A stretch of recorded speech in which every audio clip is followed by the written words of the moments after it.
And I'm his boss. Oh, and if there's anything unsatisfactory, let me know anytime. That's very considerate of you. Oh? No wonder. Only a boss as savvy and reliable as you would be able to hire such an impressive consultant. Oh, you're too nice, Venti.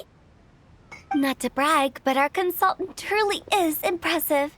His knowledge extends across the stars and the land, and there's nothing throughout history that he doesn't know.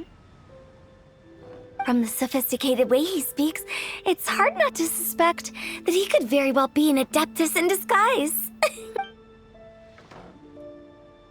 Xiao, you're an adeptus. Do you think it might be possible? Sorry. I'm only good at conquering demons. I'm afraid I don't have much knowledge in that matter. Really? But Paimon thinks you're super knowledgeable. Huh?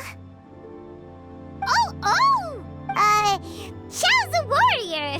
He doesn't come to the city very often, so it's, Really? I've actually heard a few things about Mr. Zhongli before. The guests in the tavern talked about this refined and courteous man who, instead of having wine at Mondstadt's finest tavern, ordered a cup of hot tea with the most complex name. Now that you mention it, I seem to recall that there indeed is a musician like yourself in Mondstadt. I've heard that he's elegant and amiable, his works witty and vibrant. It's no overstatement to regard him as the best bard in Mondstadt. Now you're making me embarrassed. I would say that Mondstadt's poetry is a little run-of-the-mill sometimes.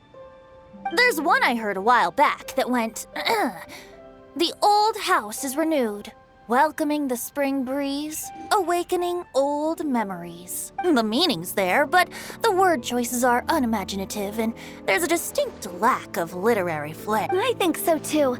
The composition needs a little jazzing up. If I were to give it a go, I'd make it an old melon on a vine, a new flower that grows fine. Oh, good one! It feels unique and has a nice ring to it. You have great taste, Venti. I was right about you. Let's shake hands. Of course, of course. Hey, Shincho! Mind lending me a few books when we get back? Pick out some well-written ones. I don't know if it's my own lack of literary knowledge, but I couldn't tell the difference between those two. I don't think it's your fault. Chongyun's right. It's not our fault. Oh, you have a point. But speaking of, why is the tone-deaf bard here? Are you here to take part in Lantern Rite too? I heard that Liua will be hosting a Lantern Rite music festival this year. As a musician myself, how could I possibly resist the temptation to come take a look? Or listen. Getting to know other musical styles is essential to sparking inspiration, don't you think? As for the Fontaine friend who hosted the festival, I saw him near Stone Gate the other day. The Iridescence tour has finally been held successfully for once, so I had to congratulate him. Don't think anything of it.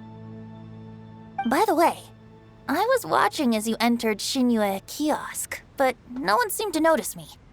Should I say that it's because I'm an expert in hiding, or that a certain someone deliberately ignored the sound of the wind?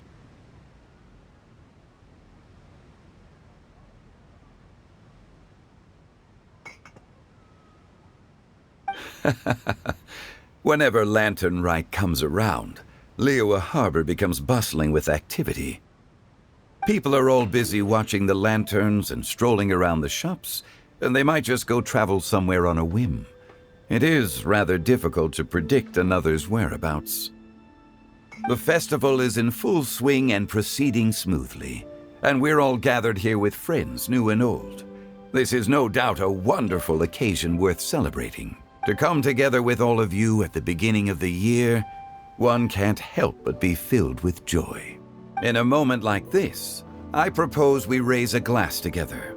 In my case, tea in lieu of wine. Very well said, Mr. Zhongli. That was exactly what I wanted to say. Now I'm getting a little self-conscious. I didn't cause you too much trouble barging in like that, did I?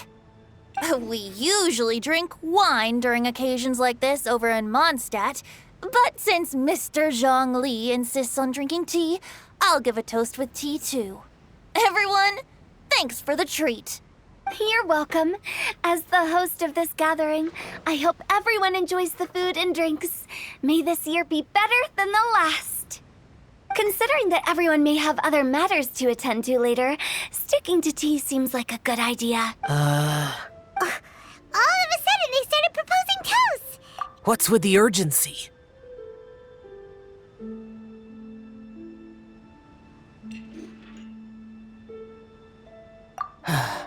Sure.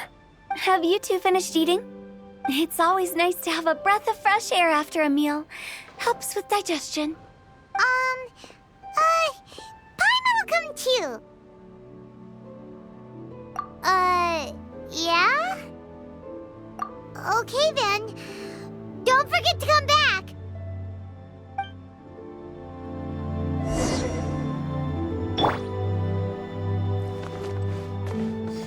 It seems like our new friend is an expert in wine.